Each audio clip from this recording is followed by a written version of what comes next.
Y'all feeling today? I hope y'all feeling good.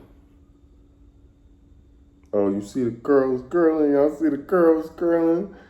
Y'all just wait till I get this haircut. Y'all just wait till I get this haircut, cause y'all know how I get the acting when I get this haircut.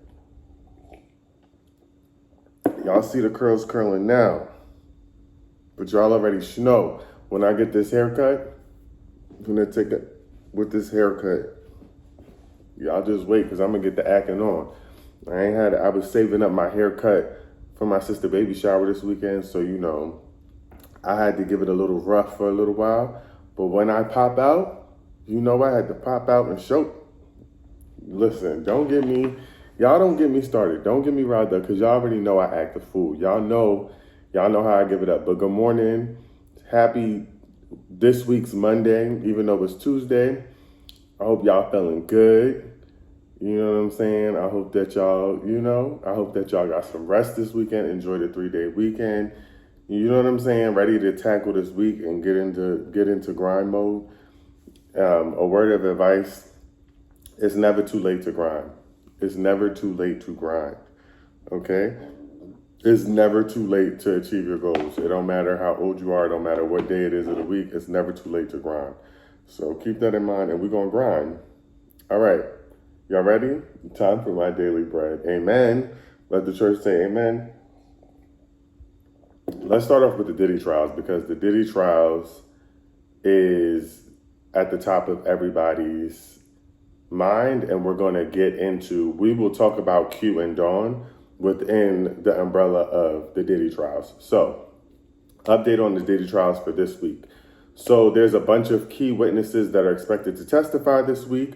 One of the most important witnesses, I think, that we know of is Capricorn Clark. So Capricorn Clark, for those of you who don't know, is one of Diddy's former assistants. And she's one of Diddy's former assistants who seemed to be like the head assistant in charge. Like, she had the most insight and the most information. So if we remember the Kid Cudi incident, where he said that he got a phone call letting him and Cassie know that Diddy was at his house. This is when Kid Cudi said that he told Diddy he wanted to fight because he was in his crib, and he got there and his cameras were turned around, his dog was in the bathroom and shaken up, and some of the gifts that he had on his bed were gone through. So Capricorn Clark is the one who Kid Cudi alleges called her to let her know that Diddy was in his house, and Diddy forced her to go with him to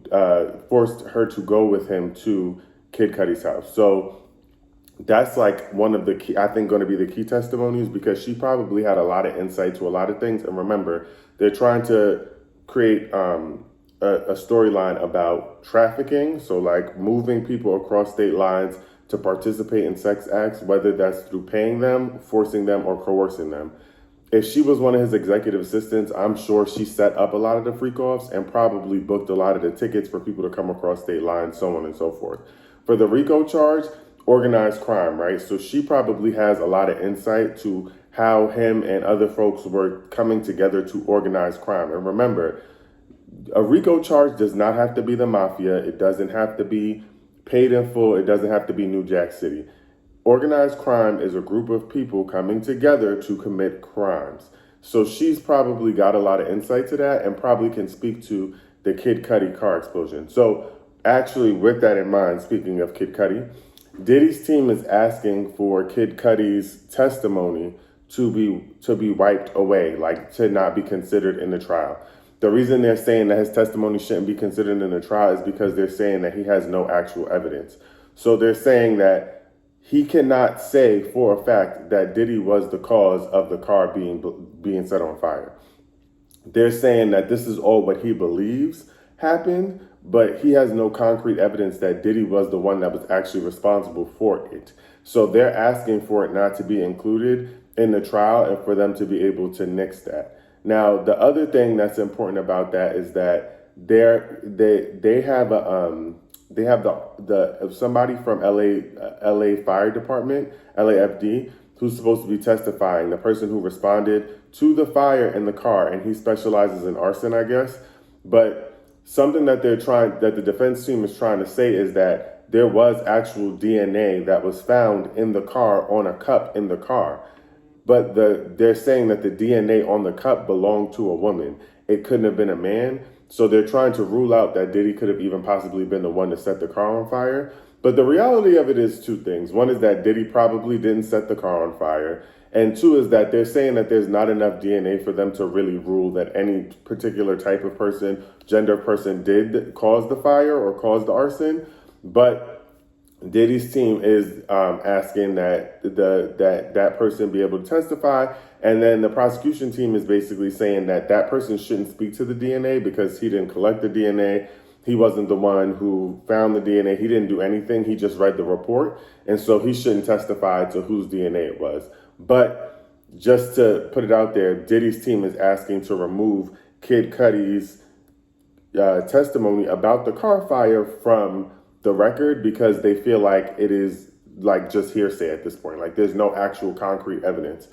So I'm thinking though that what's probably going to happen is because Capricorn Clark is taking the stand, I think she'll be able to speak to at least the break-in. Like it sounds like she'll at least be able to very specifically speak to the fact that he broke into Kid Cudi's home because she was the one that called Kid Cudi and Cassie at the time. And I'm assuming that she probably is aware of the car being put on fire and how it happened. And so she'll probably be able to speak to that. So that's the update on the Diddy trial for so far. We're looking to hear more. Hopefully we'll know more based on who takes the stand. But I'm assuming that a lot of the really important key witnesses are coming up soon. Let's talk Dawn and Q. So Dawn from Danity Kane and Diddy Dirty Money, and Q from Day 26. So recently, people were misspeaking. They said that Q from Day 26 was on a podcast, Aubrey O'Day's podcast. He was not on Aubrey O'Day's podcast. Q from Day 26 and Aubrey and Q's mother were on a podcast interview on iHeartRadio this past week. And this is the moment where Q, so if you all have been following the story, Q's been talking about this for years, but most recently, Day 26 released an album early this year. And when they were releasing their album, they were doing interviews with podcasts and different radio stations. Q had continued to talk about the fact that something really bad happened to him while he was working with Diddy.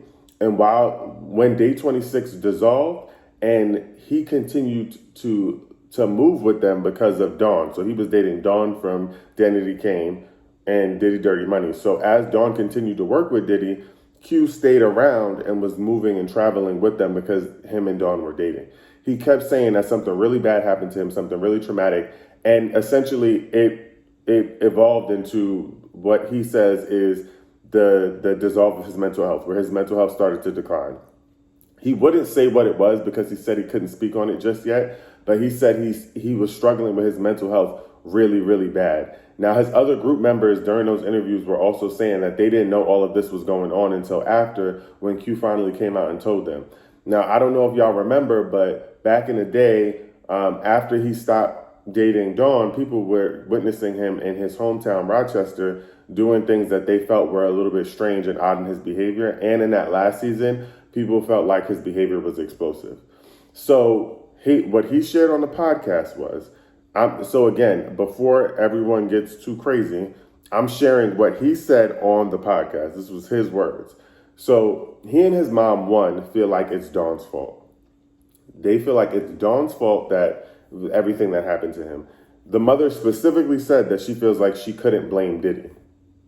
Now, what he alleged happened was that one day he and Dawn left some event with Diddy. Diddy told them to come to his Hampton house, his mansion in the Hamptons, and spend the night. Dawn and Q from Day 26 decided to go to the mansion.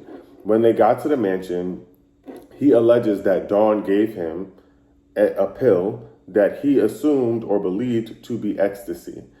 He said he took the pill, and he remembered within the first 20 minutes, he blacked out.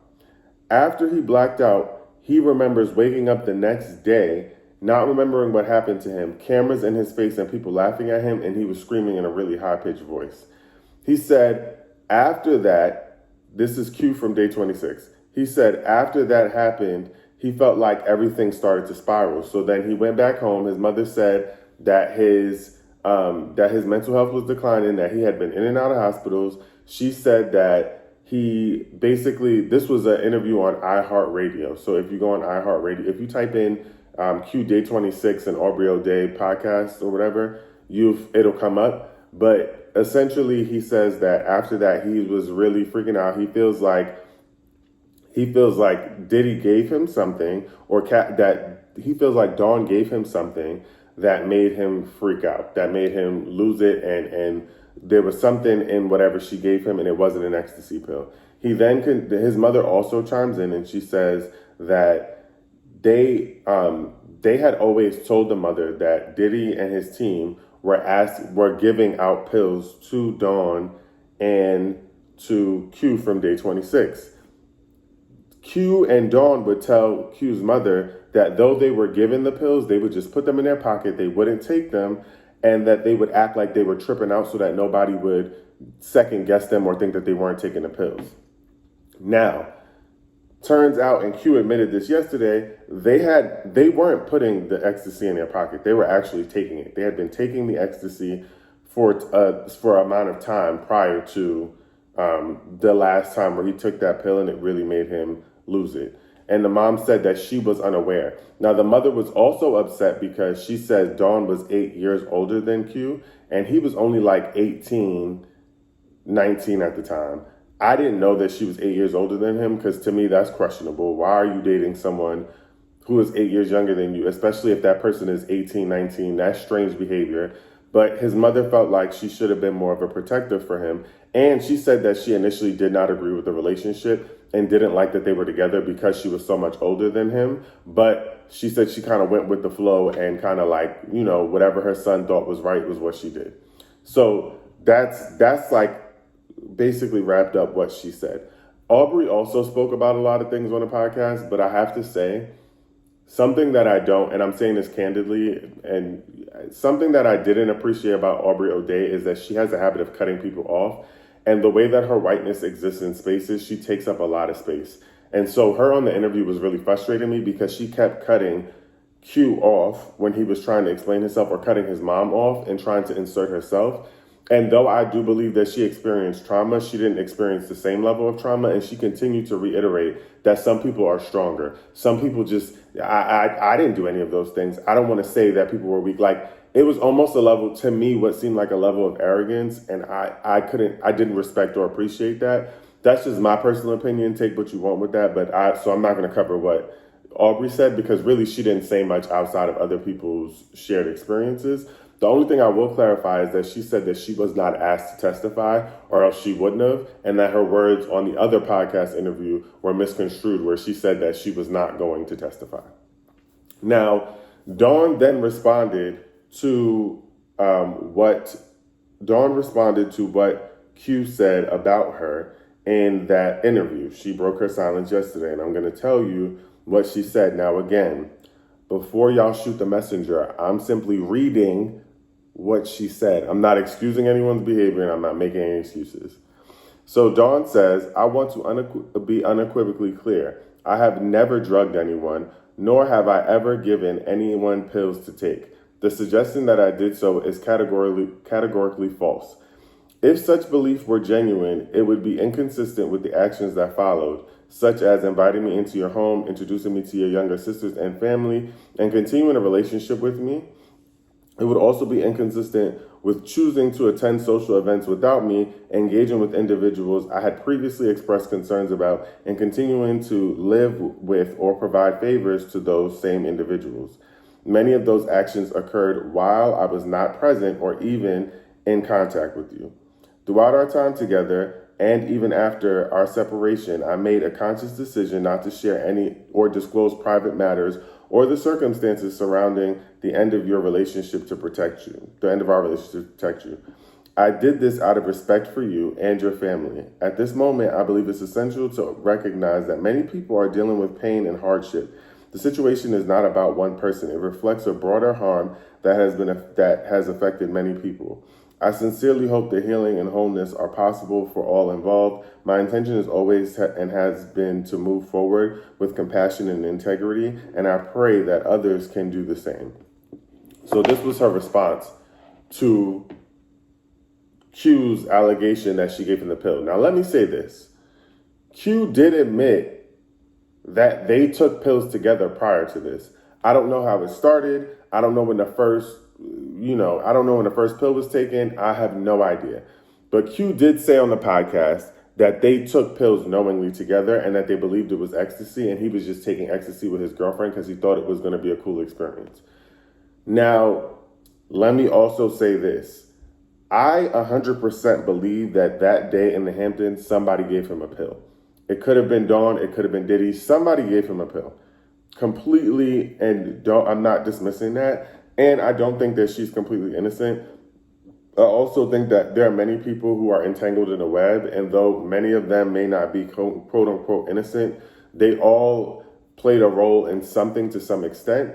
And if she did give him the pill, she is a part of it. Like you gave him that pill.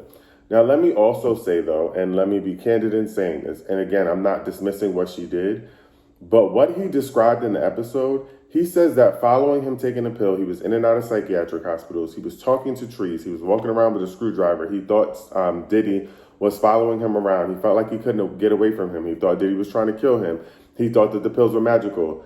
All of those are symptoms of his psychosis that he is actually diagnosed with. And just so we're clear, men especially, the symptoms for psychosis start to show up in men predominantly around the ages of 18 to 25. That is what studies show is the most important time in men's mental health where you start to see any sort of psychosis occurring. He was of that age. He also was taking drugs that make you hallucinate or can expedite the process of the or can make the symptoms of psychosis more extreme. So I believe that somebody gave him the pill, but I also believe that it could have been an underlying psychosis and that that may have escalated to whatever it was. Now, he was also still very young. Dawn was also very old. I did not know she was 8 years older than him until I listened to the podcast this weekend, because that's insane to me. I'm not excusing her from it, and I understand why his mother would be upset. But I also feel like from a mental health perspective, it's important that we need to navigate the world in which like mental health is real. And the symptoms that he's describing are the symptoms of someone who is like experiencing some sort of psychosis. I don't know whether or not she gave him the pill. He says she gave him the pill. Okay. She says that he says that the pill was given to him by her, and that's why he blames her. Because though he thinks she got it from Diddy, he says that she gave it to him. That is what he says. She's alleging that she never drugged anyone, but she also didn't say she didn't give him the pill. She said, well, she actually did. She said she didn't drug anyone or give them the pill. So she's alleging, she says, I have never drugged anyone, nor have I ever given anyone pills to take. So she is alleging that she has never at any point given him pills to take, and she certainly didn't drug him.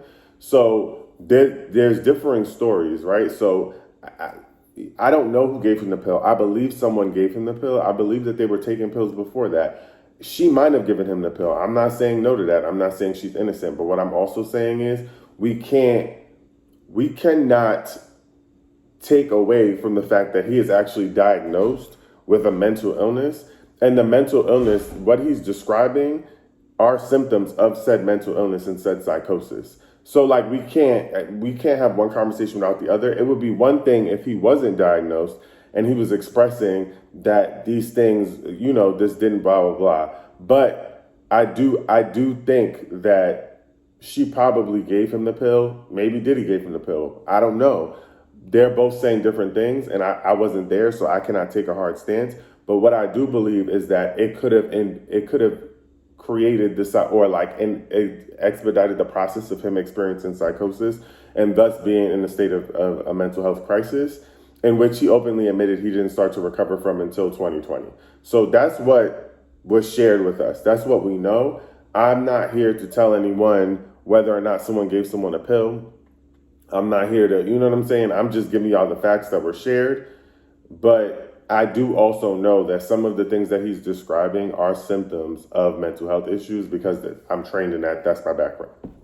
So we'll leave that at that. I'm hoping that he continues to recover and gets the help that he needs. It sounds like he's on the up and up. His mom is very hurt by the experience. She cried a lot and talked about how she, lost her son and she felt really sad. And, so there's that. But I also think that the larger issue here, and I'm not taking away blame from anyone when I say this, but the larger issue here and the catalyst for all of this has been Diddy. It has been Diddy. And to be quite frank, if you listen to the interview with Q, he talks a lot about how Diddy's power forced people to do things that they may not have wanted to do.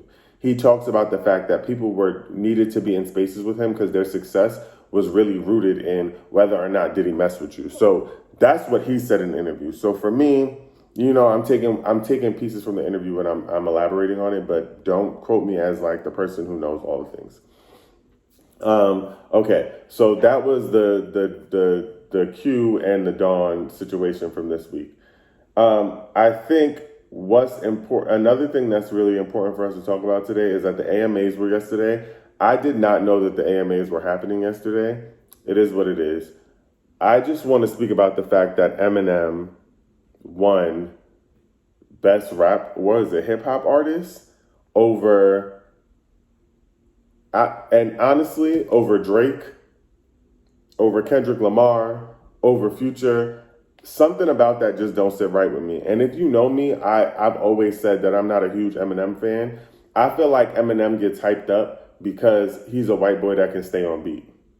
I feel like people gas Eminem up because he's a white boy who can rap to the beat, and we don't see that often. So people go out of their way to talk about how great he is. But there's no way that he's better than Kendrick Lamar. I'm not even going to say that he's better than Drake, to be honest. And I'm not going to say that he's better than Future. Like, there's no world in which he should have won over all of those people. And I'm not like a huge Eminem fan in general. I never thought that his work was that great. I feel like he has a few hits, but to have him win over some of the greatest, especially people who have been putting in work, apparently he dropped an album last year that nobody knew about. Weird. That's strange to me. So that really frustrated me. Some people were mad because Megan Thee Stallion won Best Female Artist, I think. Best Female Hip Hop Artist. They felt like it should have been Glorilla. Listen, y'all already know how I feel about Megan Thee Stallion. I feel like people downplay her bodies of work and they associate their negative feelings towards her with her artistry. And I feel like people really don't try to listen to her music because Megan Thee Stallion is a lyricist. I'm not saying that Glow is not. I'm not saying that, Flo Milli, all of them are not. But Meg is an actual rapper. Like, if you ever heard Meg freestyle, are you shitting me? Are you shitting me? Megan Thee Stallion? Give her her flowers, man. Give her her flowers. She ate that. She bodies every time. That's on a freestyle. So I personally believe that she deserved it, but the haters are saying that she didn't. The other thing is that I don't know if y'all saw J-Lo. I'm going to leave this and then I'm going to end the line. I don't know if y'all seen the clip of J-Lo at the awards last night, but she did like a Not Like Us little dance thing. She should have left that alone. People are saying it was incredible. People are saying it was amazing. I felt like it was a little offbeat. I felt like it was a little unseasoned. I felt like it didn't really do what she wanted it to do. That's just me personally. No hate, you know what I'm saying? I don't want to be, I don't want no beef, but I didn't think it was that great. Anyway, y'all, I love y'all. Thank y'all for tuning in to Morning Coffee. Remember, if you're not already doing so, subscribe to the YouTube. The YouTube link is in the bio. All of the morning coffees will be posted on there. If you've missed any of it, if you missed the beginning of this, make sure you lock into the YouTube channel where all of the morning coffees will be posted. I love y'all. Have a great day. Start to a great week. We outside.